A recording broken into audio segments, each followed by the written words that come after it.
Welcome to స్వతంత్ర. నేను విజయ్. ముందుగా హెడ్లైన్స్ చూద్దాం. చేసేదే చెప్తాం, చెప్పమంటే చేసి చూపుతాం. త్వరలోనే మేనిఫెస్టో ప్రకటిస్తామన్న సీఎం జగన్.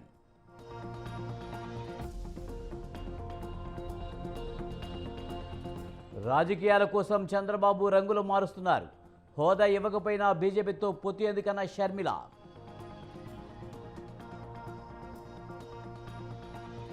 మహిళాభివృద్ధి లక్ష్యం, 6 గ్యారంటీలు ఖచ్చితంగా అమలు చేస్తామన్న భట్టి.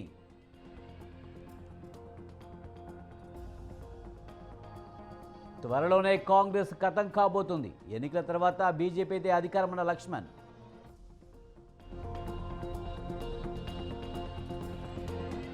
కార్యకర్తలు భయపడవలసిన పని లేదు. త్వరలోనే బీఆర్ఎస్కు మంచి రోజులు వస్తాయన్న కేటీఆర్.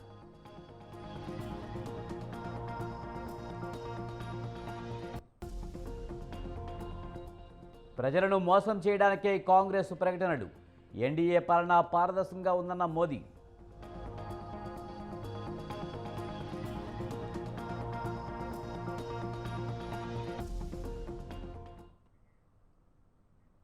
ప్రతిపక్ష పార్టీలపై ఏపీ సీఎం జగన్మోహన్ రెడ్డి తీవ్ర విమర్శలు చేశారు.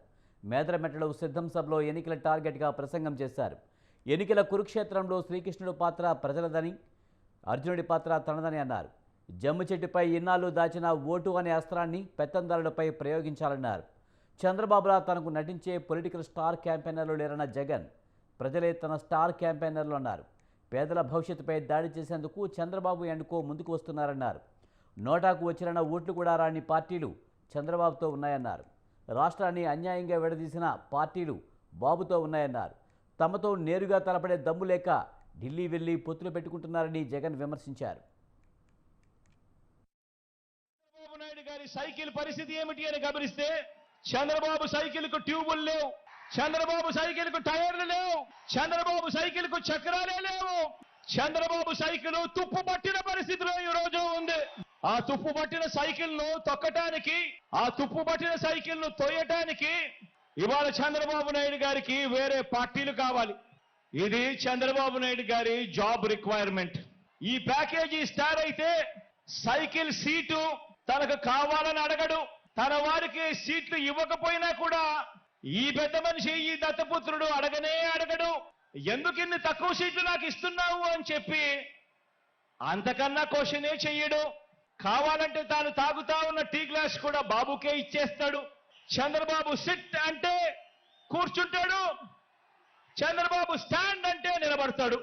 సైకిల్ ను ఎప్పుడు దిగమంటే అక్కడ దిగుతాడు, ఎప్పుడు సైకిల్ ను తోయమంటే అప్పుడు తోస్తాడు. పొత్తుల్లో ఉండమంటే పొత్తుల్లో ఉంటాడు, విభేదించినట్టు డ్రామాలు ఆడమంటే రక్తి కంటిచ్చే డ్రామా కూడా ఆడుతాడు. ఈ రోజు నుంచి బహుశా 4 రోజుల్లోపే ఎన్నికల నోటిఫికేషన్ వచ్చేస్తా ఉంది. చంద్రబాబు జేబులో ఉన్న మరో జాతీయ పార్టీ, వీరంతా కూడా మన మీద, మన పేదల భవిష్యత్ మీద వీరంతా కూడా దాడి చేయడానికి రెడీగా ఉన్నారు. వీరందరికీ సైన్యాధిపతులే తప్ప ఏ పార్టీలో కూడా సైన్యం ఎక్కడా లేదు. తమ స్వార్థం కోసం రాష్ట్రాన్ని అన్యాయంగా విడగొట్టిన పార్టీలు, రాష్ట్ర ద్రోహుల పార్టీలు. చేసిన మంచి చెప్పుకునే పరిస్థితి లేదు కాబట్టి అరడజను పార్టీలతో పొత్తులతోనూ, ఎత్తులతోనూ, జిత్తులతోనూ ఎక్కే గుమ్మం దిగే గుమ్మంగా వారు రాజకీయం నడుపుతా ఉన్నారు. ఒకప్పుడు ఇదే చంద్రబాబు నాయుడు గారి నోట్లో నుంచి మాటలు వచ్చేటివి. జాతీయ రాజకీయాలను తానే ఏలానని, స్టీరింగ్ కమిటీ చక్రం తానే తిప్పానని, ప్రధానుల్ని, రాష్ట్రపతుల్ని తానే నిర్ణయించానని ఒకప్పుడు ఇదే చంద్రబాబు ఊదరగొట్టేవాడు. మనతో నేరుగా తలబడలేక ఏపీలో తన సైకిల్ చక్రం తిరగటం లేదని ఢిల్లీకి వెళ్లి దత్తపుత్రుడితో కలిసి పడిగాపులు కాసి ఢిల్లీలో మోకరిల్లుతా ఉన్న పరిస్థితులు ఈ రోజు చంద్రబాబు నాయుడు గారి పరిస్థితి. మీ అందరి తరపున జగనన్న నిలబడ్డాడు కాబట్టి ఈ రోజు జగనన్న మీద అరడజను పార్టీలు, అరడజను బాణాలు ఎక్కుపెట్టాయి. అయినా అన్న పొత్తులు నమ్ముకోలేదు. అన్న మనల్ని నమ్ముకున్నాడు, ఆ దేవుడిని నమ్ముకున్నాడు. అన్న ఒంటరిగానే సింహంలో మనందరికీ తోడుగా నిలబడ్డాడు అని చెప్పి ప్రతి ఇంటికి వెళ్ళి చెప్పండి. మళ్ళీ మన అన్నను గెలిపించేందుకు మనమంతా కూడా చెయ్యి కలపాలి. మనమంతా కూడా ఒక్కటి కావాలి. మనమంతా కూడా సిద్ధమని చెప్పాలి అని చెప్పి ప్రతి ఇంటికి వెళ్ళి చెప్పండి. ఇంత మంచి చేసిన తర్వాత 2019కి మించిన మెజారిటీ 2019కి మించిన మెజారిటీ 175కు 175 25 ఎంపీలకు 25 ఎంపీలు గెలవడానికి మనమంతా కూడా సిద్ధమేనా? చంద్రబాబు నాయుడు గారి సైకిల్ పరిస్థితి ఏమిటి అని ఏపీలో దొరుకుతున్న మద్యం బ్రాండ్లు విషం కన్నా ప్రమాదమని టీడీపీ జాతీయ ప్రధాన కార్యదర్శి నారా లోకేష్ అన్నారు. జగన్ను చూస్తే కటింగ్ ఫిట్టింగ్ మాస్టర్ గుర్తుకు వస్తారని ఎద్దేవా చేశారు. అనంతపురం జిల్లా వరవకొండలో శంకరావం సభలో పాల్గొన్న లోకేష్ జగన్పై తీవ్ర స్థాయిలో విరుచుకుపడ్డారు. జగన్ ప్రజల రక్తం తాగుతున్నారంటూ మండిపడ్డారు. 100 సంక్షేమ కార్యక్రమాలు కట్ చేస్తున్న వ్యక్తి జగన్ అని విమర్శించారు. టీడీపీ జనసేన ప్రభుత్వం అధికారంలోకి రాగానే 6 హామీలను అమలు చేస్తామని స్పష్టం చేశారు. గత 5 ఏళ్లుగా బీసీలకి జగన్ చేసింది ఏమిటని లోకేష్ ప్రశ్నించారు. జగన్ పాలనలో ఒక పరిశ్రమైనా ఏపీకి వచ్చిందా అని నిలదీశారు. ఈ జిమ్ ఎవరు? జగన్. ఇక్కడ అందరి దగ్గర మంచి ఫోన్లు ఉన్నాయి. హాయిగా ఇప్పుడు ఈ మీటింగ్ అయిన తర్వాత డిస్కవరీ యాప్కి వెళ్ళండి. ఆ యాప్లో కొట్టండి నార్త్ కొరియా డార్క్ సీక్రెట్స్ అని.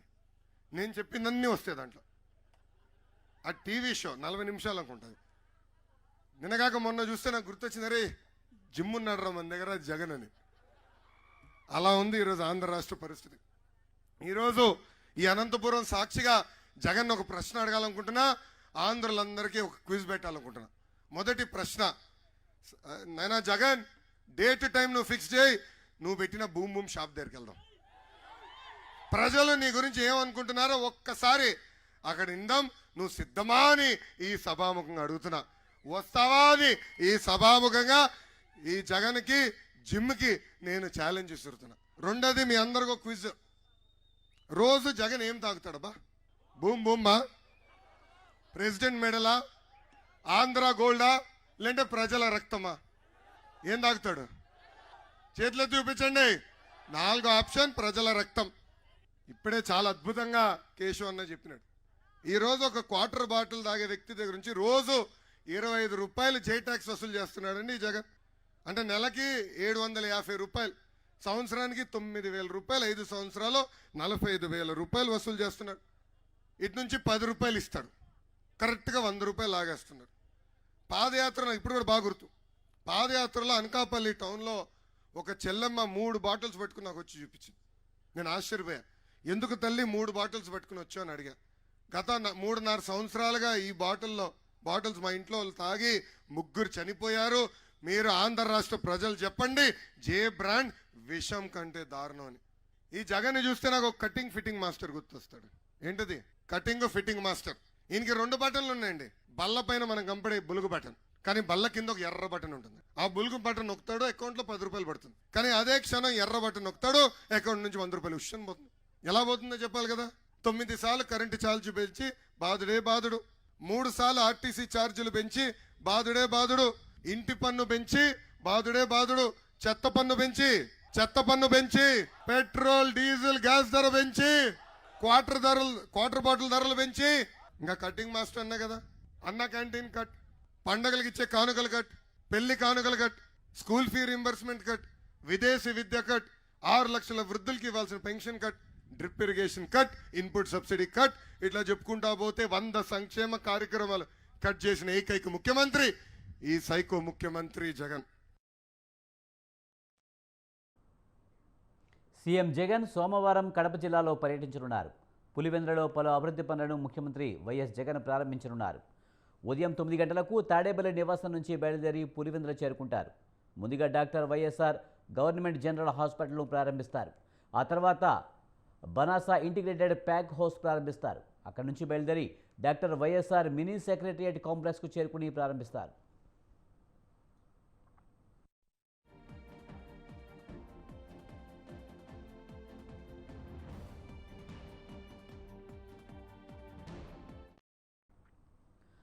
అనంతరం డాక్టర్ వైఎస్ఆర్ జంక్షన్కు వెళ్ళి ప్రారంభిస్తారు. అక్కడే సెంట్రల్ బౌల్ వార్డ్ ప్రారంభించిన తర్వాత వైఎస్ జేఎంఆర్ షాపింగ్ కాంప్లెక్స్కు చేరుకుని ప్రారంభిస్తారు. అనంతరం డాక్టర్ వైఎస్ఆర్ ఉల్లిమెల్ల లేక్ ఫ్రంట్ వద్దకు చేరుకుని ప్రారంభిస్తారు. ఆ తర్వాత ఆదిత్య బిర్లా యూనిట్కు చేరుకుని ఫేజ్ 1 ప్రారంభోత్సవంలో సీఎం పాల్గొంటారు. మధ్యాహ్నం ఇడుపులపైకి వెళ్లి వైఎస్ఆర్ మెమోరియల్ పార్కు ప్రారంభోత్సవంలో పాల్గొంటారు. అనంతరం వైఎస్ఆర్ ఎస్టేట్లో గెస్ట్ హౌస్కు చేరుకుంటారు. అక్కడి నుంచి బయలుదేరి సాయంత్రం తాడేపల్లికి చేరుకుంటారు.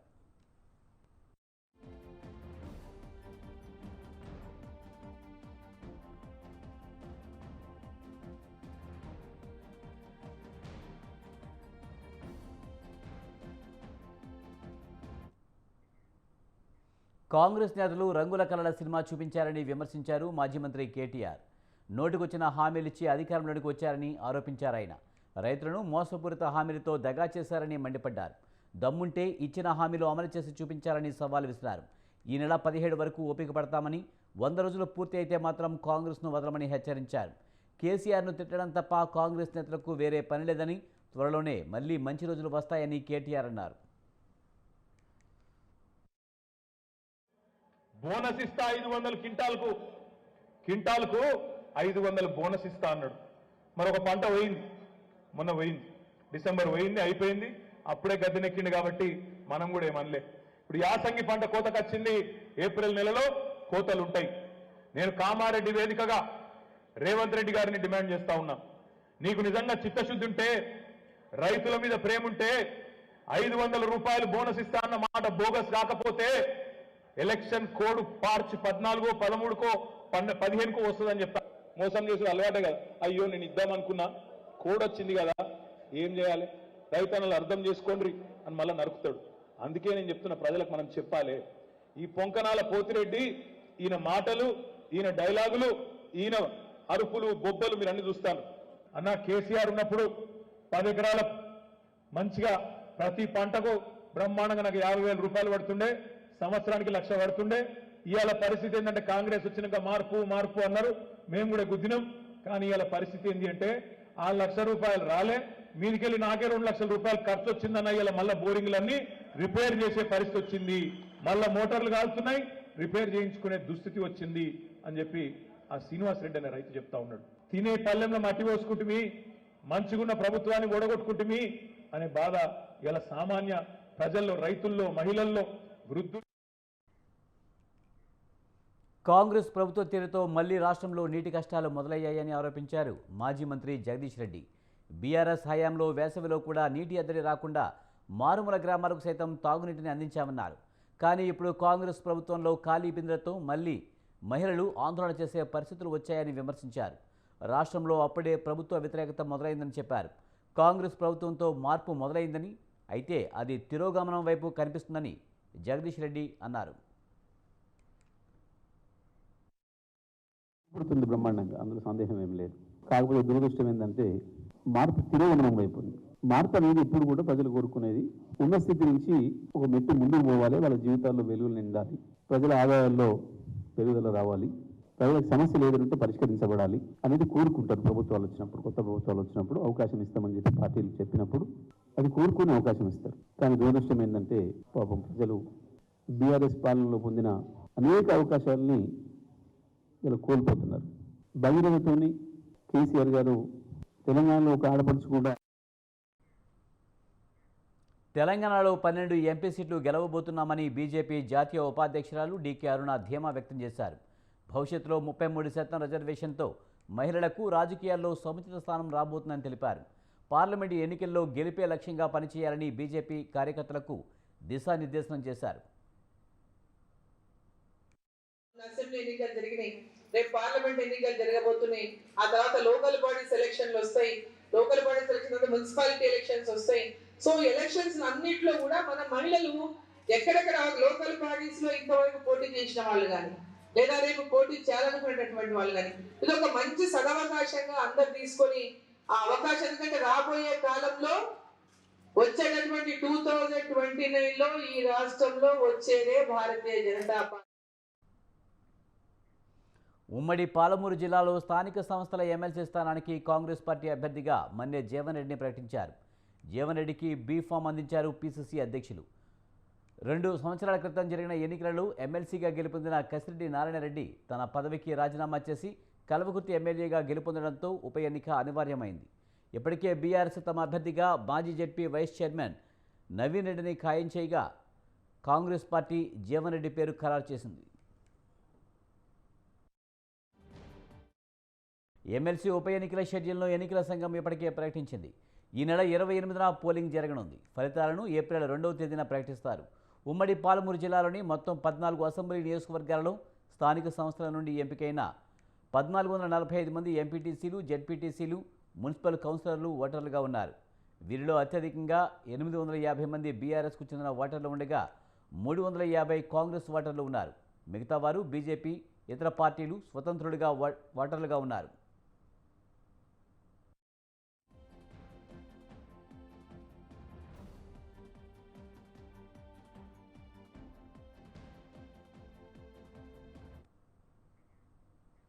ఒకరు ప్రజలు ఎన్నుకున్న ఎమ్మెల్యే, మరొకరు అధికార పార్టీకి చెందిన ప్రభుత్వ సలహాదారు. ఇద్దరూ హేమాహేమీలే. వీరిద్దరిలో ఎవరికి పెద్దపీట వేయాలి, ప్రోటోకాల్ ఎలా పాటించాలన్నది కామారెడ్డిలోని అధికారులకు పెద్ద సమస్యగా మారింది.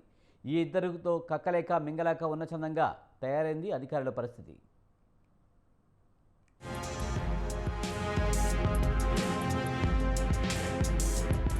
కామారెడ్డి జిల్లా ఆసుపత్రిలో 4.53 కోట్ల రూపాయలతో కొత్తగా నిర్మించిన 100 పడకల గదులు వార్డుల ప్రారంభోత్సవం కార్యక్రమం సందర్భంగా ప్రోటోకాల్ సమస్యగా తయారైంది. శనివారం మధ్యాహ్నం ప్రారంభోత్సవం ఉండగా ఉదయం 11 గంటలకే స్థానిక బీజేపీ ఎమ్మెల్యే కాటేపల్లి వెంకటరమణారెడ్డి జిల్లా ఆసుపత్రిలో ఆకస్మిక తనిఖీకి వెళ్లారు. అనంతరం అధికారులపై ఆగ్రహం వ్యక్తం చేశారు. ఏ ప్రోటోకాల్ ప్రకారం ప్రభుత్వ సలహాదారు షబ్బీర్ అలీని ఆసుపత్రి ప్రారంభోత్సవానికి ఆహ్వానం పలికారని ప్రశ్నించారు. ప్రభుత్వ సలహాదారు పేరు శిలా ఫలకంపై ఏ జీవో ప్రకారం పెట్టారు అని కలెక్టర్ సమాధానం చెప్పాలని డిమాండ్ చేశారు. జిల్లా ప్రభుత్వ ఆసుపత్రిలో ప్రారంభోత్సవానికి జిల్లాలోని మిగతా ఎమ్మెల్యేలకు ఎందుకు ఆహ్వానం పలకలేదని ప్రశ్నించారు.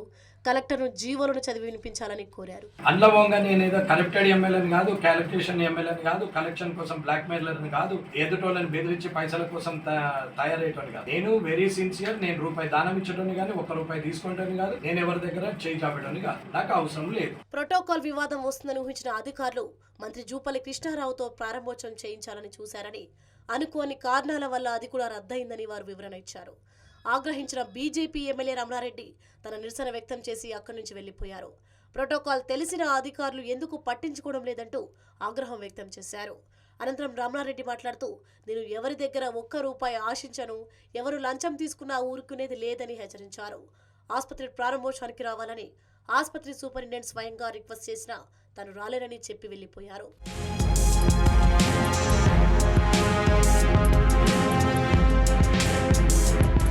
ఎమ్మెల్యే వెళ్లిన తర్వాత మధ్యాహ్నం 2:30 గంటలకు ప్రభుత్వ సలహాదారు షబ్బీర్ అలీ ప్రభుత్వ ఆసుపత్రి చేరుకున్నారు. షబ్బీర్ అలీతో పాటు కార్యకర్తలు అధిక సంఖ్యలో రావడంతో పోలీసులు వారందరినీ ఆసుపత్రి గేటు వద్దే అడ్డుకున్నారు. షబ్బీర్ అలీతో పాటు మున్సిపల్ కౌన్సిలర్లు, పార్టీ జిల్లా అధ్యక్షుడు, ముఖ్య నాయకులకు మాత్రమే ఆసుపత్రిలో లోపలికి అనుమతించారు. ఆసుపత్రి పై భాగంలో 4.53 కోట్ల రూపాయలతో నిర్మించిన 100 పడకల గదులు, ఇతర వార్డులను షబ్బీర్ అలీ జిల్లా కలెక్టర్ జితేష్ వి పాటిల్తో కలిసి ప్రారంభించారు.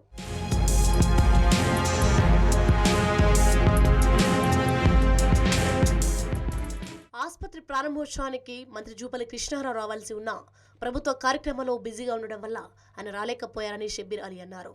జిల్లా ఆసుపత్రి 30 పడకలుగా ఉన్నప్పుడు తన హయాంలో పడకలను పెంచామన్నారు. ప్రస్తుతం ఆసుపత్రిలో అన్ని వస్తువులు అందుబాటులోకి వచ్చాయని, వైద్యులు, వైద్య సిబ్బంది బాగా పనిచేసి ఆసుపత్రికి మంచి పేరు తేవాలన్నారు. కామారెడ్డి నియోజకవర్గ అభివృద్ధికి తన వంతు కృషి చేస్తామన్నారు. ప్రాణహిత చేవెళ్ల పనులు పూర్తి చేసేందుకు 200 కోట్ల రూపాయల నిధులు అవసరం ఉందన్నారు. ఆ మొత్తాన్ని కేటాయించాల్సిందిగా సీఎం రేవంత్ రెడ్డిని కోరారు. మెడికల్ ఆసుపత్రి దోమకొండ 100 పడకల ఆసుపత్రిలో నిర్మాణం పూర్తి కాగానే కామారెడ్డిలో సీఎం రేవంత్ రెడ్డి పర్యటన ఉంటుందని తెలిపారు. త్వరలోనే జిల్లా ఆసుపత్రికి వైద్య ఆరోగ్య శాఖ మంత్రి దామోదర రాజనరసింహను తీసుకువస్తానని పేర్కొన్నారు.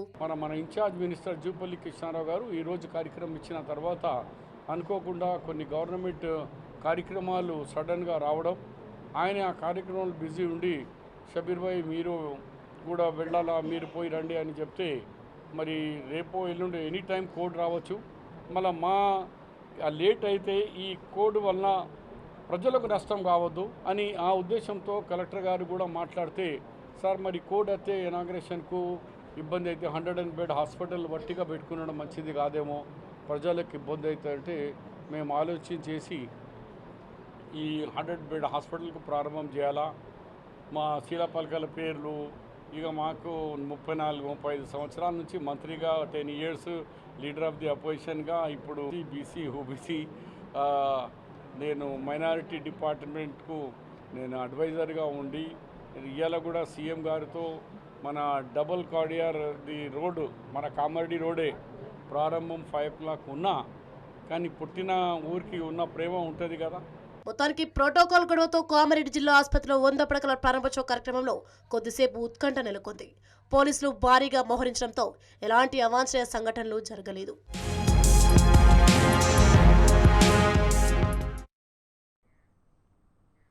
వారం 10 రోజుల్లో లోక్సభ ఎన్నికల షెడ్యూల్ ప్రకటించాల్సి ఉండగా ఎన్నికల కమిషనర్ అరుణ్ గోయల్ అనూహ్యంగా రాజీనామా చేయడం సంచలనం సృష్టించింది.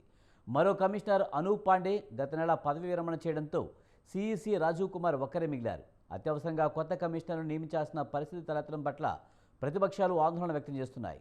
ఎలక్షన్ కమిషన్ ఆఫ్ ఇండియాలో కీలకమైన పరిణామాలపై కథనం.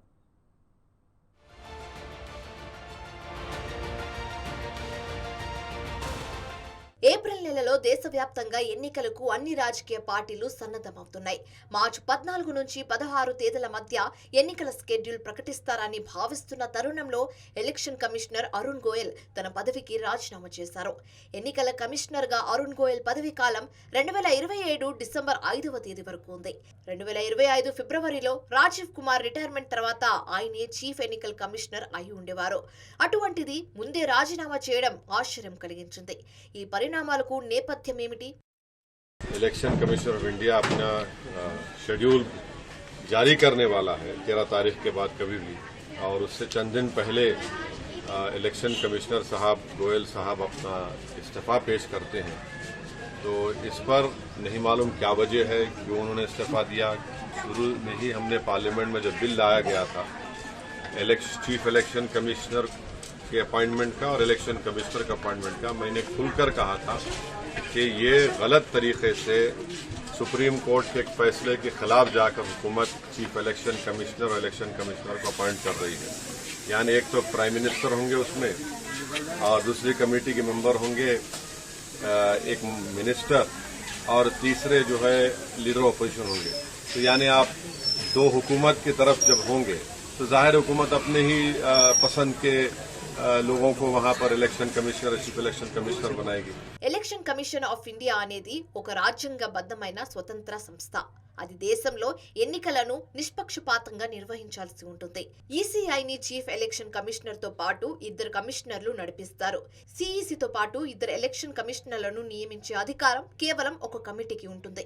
ఇందులో ప్రధానమంత్రి, లోక్సభలో ప్రతిపక్ష నాయకుడు, సుప్రీంకోర్టు ప్రధాన న్యాయమూర్తి ఉంటారు. ఈ కమిటీ ఏకాభిప్రాయంతో సిఈసితో పాటు కమిషనర్లను నియమిస్తారు. అయితే గతేడాది ఎలక్షన్ కమిషనర్ల నియమానికి సంబంధించిన కమిటీలో నుంచి సుప్రీంకోర్టు ప్రధాన న్యాయమూర్తిని తప్పించి ఆ స్థానంలో కేంద్ర మంత్రిని రిప్లేస్ చేయడానికి ఒక బిల్లును ప్రవేశపెట్టారు. ఆ బిల్లు అనేక వివాదాల నడుమ ఆమోదం పొందింది. దీంతో కొత్త చట్టం ప్రకారం ప్రధాని, కేంద్ర మంత్రి, ప్రతిపక్ష నాయకుడు ఉండే కమిటీ సిఈసితో పాటు కమిషనర్లను నియమిస్తారు. అంటే అధికార పార్టీ తమ ఇష్టానుసారం సిఈసి కమిషనర్లను నియమించుకునే అధికారం ఉంది. 8 महीने से विपक्ष की पार्टियां, इंडिया जनबंधन की पार्टियां टाइम मांग रहे हैं चुनाव आयोग से कि वीवीपैट जो पेपर ट्रेल होता है, क्योंकि हमारे देश में ईवीएम इलेक्ट्रॉनिक वोटिंग मशीन नहीं है, इलेक्ट्रॉनिक वोटिंग मैनिपुलेशन होता है. तो उसको घटाने के लिए और जनता का जो विश्वास है हमारी चुनावी प्रणाली में बढ़ाने के लिए हमने वीवीपैट की मांग की है 100%. पर हमें टाइम ही नहीं मिल रहा है. चुनाव आयोग हमें मिलने से इनकार कर रहा है. एक निष्पक्ष संस्था, संवैधानिक संस्था, हमारा लोकतांत्रिक हक बनता है टाइम मांगने का. 8 महीने से हमें मिलने से इनकार कर दिया है. तो चुनाव आयोग एक निष्पक्ष संस्था होनी चाहिए. ఎలక్షన్ కమిషన్ ఆఫ్ ఇండియాకు ప్రధాన ఎన్నికల కమిషనర్ గా రాజీవ్ కుమార్ ఉన్నారు. దీనికి మరో 2 ఎలక్షన్ కమిషనర్లు ఉండాలి. ఎలక్షన్ కమిషనర్ అనూప్ పాండే గత నెల పదవి విరమణ చేశారు. తాజాగా మరో కమిషనర్ అరుణ్ గోయల్ రాజీనామా చేశారు. దీంతో ఎలక్షన్ కమిషన్ ఆఫ్ ఇండియాకు కేవలం సీఈఓ రాజీవ్ కుమార్ మాత్రమే మిగిలారు. కొత్తగా 2 కమిషనర్లను నియమించుకోవడానికి ఇప్పుడు ఎన్డీఏ ప్రభుత్వానికి అవకాశం ఏర్పడింది. లోక్సభ ఎన్నికల స్కెడ్యూల్ లోపే తమకు అనుకూలమైన కమిషనర్లను మోదీ ప్రభుత్వం నియమించుకోవచ్చు. ఊహించవచ్చు. ప్రతిపక్ష నాయకుడు అంగీకరించకపోయినా ప్రధాని, కేంద్ర మంత్రి ఓట్లతో కమిషనర్ల నియామకం జరగవచ్చు. ఒకవేళ ఇద్దరు కమిషనర్లను నియమించకపోతే రాబోయే లోక్సభ ఎన్నికల భారం మొత్తం సిఇసి రాజీవ్ కుమార్ మీద మాత్రమే ఉండనుంది. There surely is, because you don't, at the cusp of an election, which is just a couple of months away, if you resign, obviously there's something serious on the basis of which he must have resigned.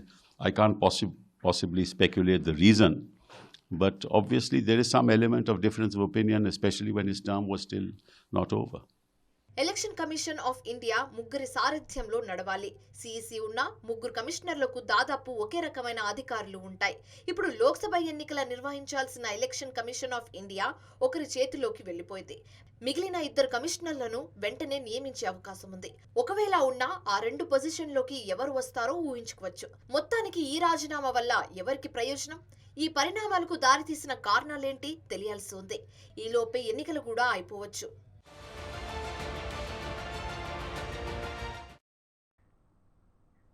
Lok Sabha ఎన్నికల్లో పశ్చిమ బెంగాల్లో 42 స్థానాలకు పోటీ చేసే అభ్యర్థులను Trinamool Congress chief, పశ్చిమ బెంగాల్ ముఖ్యమంత్రి మమతా బెనర్జీ ప్రకటించారు. రాష్ట్రంలో ఒంటరిగానే టీఎంసీ పోటీ చేస్తుందని మమతా బెనర్జీ వెల్లడించారు. దీంతో ఇండియా కూటమిలో ఏ పార్టీకి ఒక సీటు కూడా ఇవ్వబడం లేదని మరోసారి స్పష్టమైంది.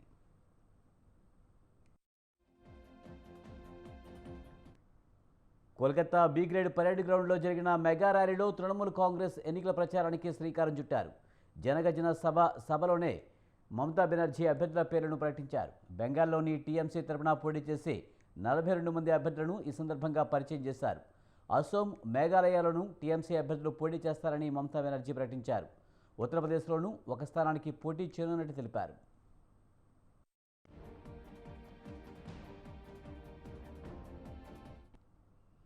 మాజీ క్రికెటర్ యూసుఫ్ పఠాన్ను బహరంపూర్ టీఎంసీ అభ్యర్థిగా ప్రకటించారు. గత లోక్సభలో పార్లమెంట్లో ప్రశ్నలు సంధించేందుకు అక్రమాలకు పాల్పడిన ఆరోపణలతో సభ్యత్వం కోల్పోయిన మహువా మైత్రాకు తిరిగి టీఎంసీ టికెట్ లభించింది. కిషానగర్ నుంచి ఆమె పోటీ చేస్తారు.